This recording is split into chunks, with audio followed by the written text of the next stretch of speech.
Sağdaki dostlar, kulağına sabahlıklarınızı zal kısmını bitirdik.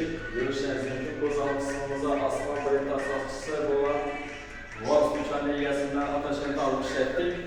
Ve de bir soruşun Ataşent'i bilen Gladki Ataşent'i oldu. Yani Gladki Ataşent'imiz amcayı işçine vuruldu. Bak ne Ataşent'i bulup çıktı. Bakılasa Ligesi'ne makul buldu. Taşkı taraflarından ise bir soruşun Ataşent'i işletildi. Meyda Kum Ataşent'i. Görüşleriniz mümkün. Sizlere şu brendini tavsiye ederim.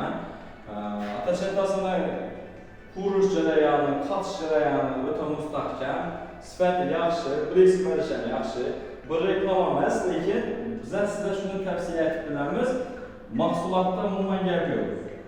Kime şöyle xizmatlar gerek bo'ladigan bo'lsa, bizlar aloqa chiqaverasizlar, gelish yaparlar.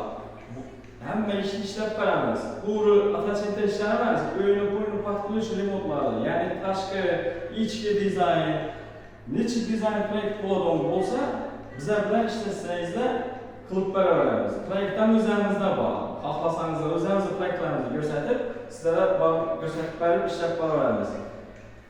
Bundan tashqari, xudo xolasa, yaqin orada tez o'zimizni brendimizni chiqarish maqsadida turibmiz. Xudo xolasa, kim qaysi ustalar bizlar bilan ishlashacak bo'lsa, bizlar shuningdek kompaniya bilan ishlashacakmiz.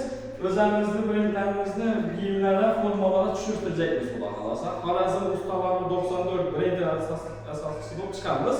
Videoni tagida nomerlar qoldiramiz. Formalar orqasida bizning nomerlar bo'ladi. Toza ishlarimizni qo'yib boramiz, yo'rib boramiz. Iloji boricha videoni kengroq tarqatinglar.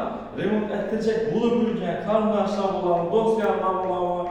Nechta darslar bo'lsa, hammasini yo'rib qo'yamiz, samarcham bosib.